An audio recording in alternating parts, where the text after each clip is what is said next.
محترم دوستو، ذرا اپنی آنکھوں کے سامنے وہ منظر لائیں جب مختار ثقفی کے دربار میں ایک بدبخت مجرم سنان بن انس شرمندہ کھڑا ہے۔ یہ وہی شخص ہے جس نے کربلا میں امام حسین علیہ السلام کے پاکیزہ جسم پر آخری نیزہ مارا تھا۔ اب وہ مختار کے سامنے گردن جھکائے کھڑا ہے اور مختار کا جلاد بس حکم کے انتظار میں ہے تاکہ وہ اس بدبخت کی گردن کاٹ دے۔ مگر اسی لمحے سنان بن انس کی بیوی نے اپنی بسم اللہ الرحمن الرحیم۔ آج کی ویڈیو میں ہم امام حسین علیہ السلام پر آخری وار کرنے والے شخص کے انجام پر بات کریں گے۔ یہ وہ ظالم تھا جس نے حالت سجدہ میں امام حسین پر حملہ کیا۔ یزید اور اس کے ساتھیوں نے اقتدار کے لیے ظلم کی ایسی داستان رقم کی جو تاریخ میں کبھی نہ دیکھی گئی، لیکن یاد رکھیں کہ یہ ظلم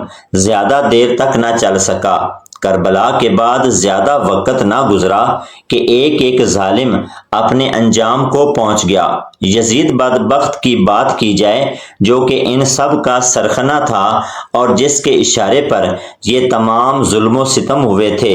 اس بدبخت کی بات کی جائے تو اس کی موت نہایت ہی شرمناک اور عبرتناک ہے۔ یزید بدبخت کے بارے میں روایات میں کہا جاتا ہے کہ یہ ایک عیسائی لڑکی کے عشق میں گرفتار ہو گیا تھا اور اس کے ساتھ ناجائز تعلقات قائم کرنا چاہتا تھا، لیکن وہ لڑکی یزید سے سخت نفرت کرتی تھی۔ جب وہ لڑکی یزید کے ساتھ مراسم قائم کرنے پر نہ مانی تو یزید نے اس کے ماں باپ کو قتل کروا دیا۔ اس لڑکی کے دل میں یزید سے بدلہ لینے کی خواہش پیدا ہوئی اور اس نے ہیلے بہانے سے یزید کو اپنا جسم دکھا کر اس وقت بے دردی کے ساتھ قتل کر دیا جب یزید شراب کے نشے میں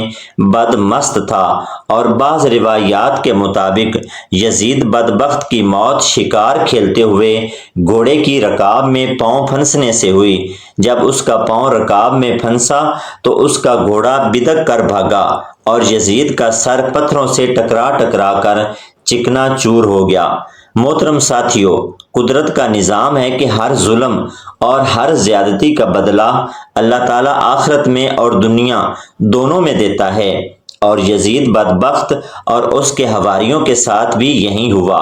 ان بدبختوں کا جرم بھی چھوٹا نہ تھا۔ انہوں نے اس نبی جس کا یہ کلمہ پڑھتے تھے، جس نے ان کو شریعت، جس نے ان کو اسلام جیسی دولت سے مالا مال کیا تھا،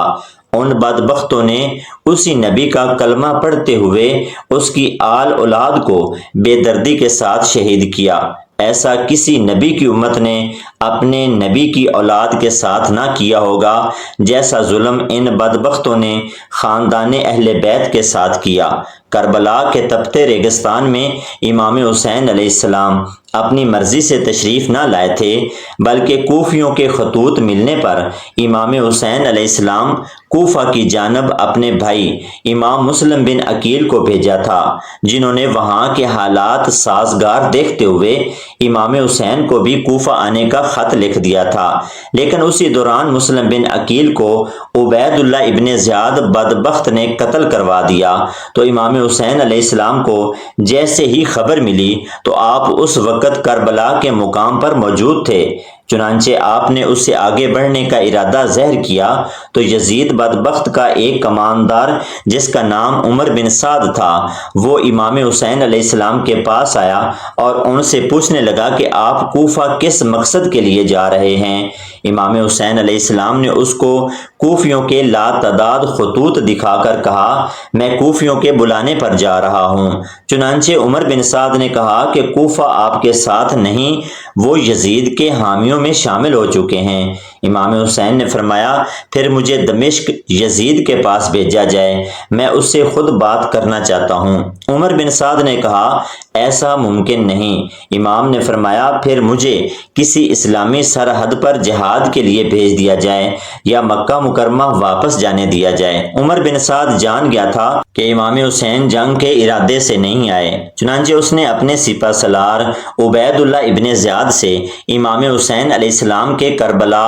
کوفہ جانے کے ارادے سے آگاہ کیا اور امام کی شرائط بتائی تو ابن زیاد کے پاس ہی موجود اس کے ایک اور سپہ سالار شمر بدبخت نے ابن زیاد کو مشورہ دیا کہ امام حسین علیہ السلام کو واپس مکہ مکرمہ نہ جانے دینا، نہ ہی ان کو یزید کے پاس بھیجنا۔ اگر تم یزید سے انعام و اکرام اور حکومت اور اقتدار یا کسی صوبے کی گورنری چاہتے ہو تو پھر امام حسین علیہ السلام کو شہید کر کے ان کا سر یزید کے پاس بھیجو تو خوش ہو کر تمہیں انعام و اکرام سے اور حکومت اور اقتدار سے نوازے گا۔ پھر ابن زیاد بدبخت نے عمر بن سعد کو امام حسین کے ساتھ جنگ کرنے کا حکم دیا، جس سے عمر بن سعد پہلے تو کتراتا رہا، لیکن پھر جب شمر نے ابن زیاد کے حکم پر عمر بن سعد کو شام کے ایک علاقے کی گورنری دینے کا وعدہ کیا تو عمر بن سعد امام حسین کے ساتھ جنگ کرنے پر آمادہ ہو گیا۔ محترم ساتھیو،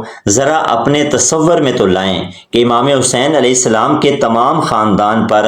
دریائے فرات کا وہ پانی عمر بن سعد نے بند کر دیا، جو کہ حضرت سعد بن ابی وقاص ایک عشرہ مبشرہ صحابیوں میں شمار ہونے والے صحابی کا بیٹا تھا، جو صرف دولت اور اقتدار کے لالچ میں امام حسین علیہ السلام اور ان کے خاندان کے ساتھ دشمنی مول لے رہا تھا۔ اس بدبخت نے دریائے فرات پر پہرے بٹھا دیے اور امام حسین علیہ السلام اور ان کے خاندان کو بھوکا پیاسا رکھا، اور 3 دن نبی صلی اللہ علیہ وآلہ وسلم کی آل اولاد کو بھوکا پیاسا رکھ کر عمر بن سعد نے امام حسین علیہ السلام اور ان کے خاندان کو جنگ کے میدان میں شہید کروا دیا۔ محترم ساتھیو، امام حسین علیہ السلام اپنے جانثار ساتھیوں کی، اپنے جوان بیٹوں کی، اپنے بھائیوں کی لاشیں اٹھا اٹھا کر تھک چکے تھے۔ امام حسین علیہ السلام نے خیموں کی طرف نظر دوڑائی اور اپنا آخری سلام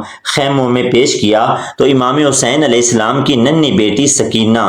دوڑ کر امام حسین کی ٹانگوں سے چمٹ گئی اور کہنے لگی، بابا جان، بھائی علی اکبر بھی نہیں واپس آئے، چچا عباس علمدار پانی لینے گئے تھے وہ بھی نہیں آئے، ننھا بھائی علی اصغر بھی شہید کر دیا گیا، بابا آپ مت جائیں، اگر آپ جائیں گے تو پھر آپ بھی واپس نہیں آئیں گے تو میں کس کے سینے پر لیٹ کر سوؤں گی۔ امام حسین علیہ السلام نے ننھی سکینہ کو گود میں لیا، اس کو پیار کیا، اس کی آنکھوں پر بوسہ دیا اور سیدہ ام رباب جو کہ امام حسین علیہ السلام کی زوجہ اور سیدہ سکینہ کی والدہ تھی ان کے سپرد کر دیا، اور پھر امام حسین علیہ السلام نے اپنی بہن سیدہ زینب بنت علی علیہ السلام کے سر پر دست شفقت رکھا، اپنی زوجہ سکینہ کا خیال رکھنے کی ہدایات کی اور انہیں تسلیاں دیتے ہوئے آپ میدان جنگ میں نکل پڑے۔ حضرت امام حسین علیہ السلام حضرت علی کرم اللہ وجہ الکریم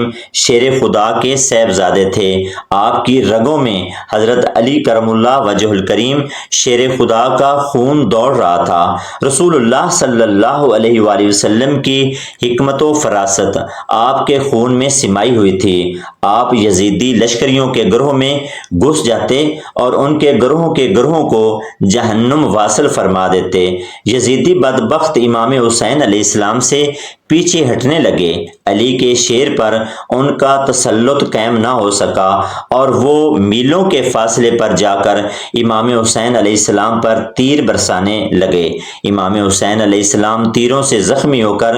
زمین پر تشریف لے آتے ہیں۔ امام حسین علیہ السلام دیکھتے ہیں کہ نماز کا وقت ہو چکا ہے۔ امام حسین علیہ السلام یزیدی بدبختوں سے نماز کی مہلت مانگتے ہیں، وہ بدبخت تیر پھینکنا روک دیتے ہیں تو امام حسین علیہ السلام اللہ تعالیٰ کی بارگاہ میں سجدہ ریز ہو جاتے ہیں، لیکن جیسے ہی امام حسین علیہ السلام سجدہ ریز ہوئے، ایک بدبخت سنان بن انس نے آگے بڑھ کر امام حسین علیہ السلام کے سر اقدس پر حالت سجدہ میں ہی وار کیا اور آپ پر نیزے چلانے لگا اور اپنی تلوار سے آپ کا سر اقدس آپ کے مبارک تن سے جدا کرنے لگا۔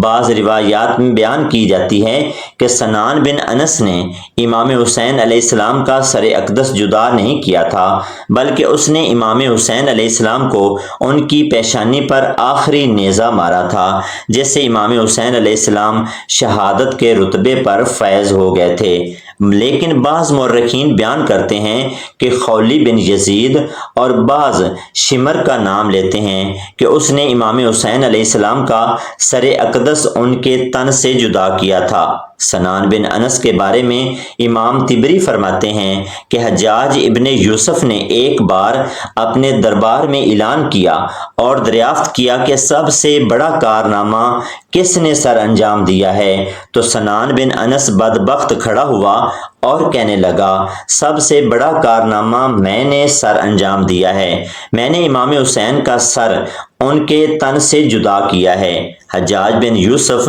جو کہ بغض اہل بیت اور بغض نبی صلی اللہ علیہ وآلہ وسلم سے لبریز دل رکھتا تھا، یہ صحابہ کرام علیہ اجمعین اور ان کی اولادوں کو بے دریغ قتل کروا دیا کرتا تھا، سادات کرام کے خون کا پیاسا تھا۔ اس نے کہا، بلا شبہ تم نے ایک بہت عظیم کارنامہ سر انجام دیا ہے۔ محترم ساتھیو، مختار سقفی نے جب کوفہ پر تسلط قائم کیا تو اس نے اعلان کیا کہ وہ کربلا کے ایک ایک مجرم کو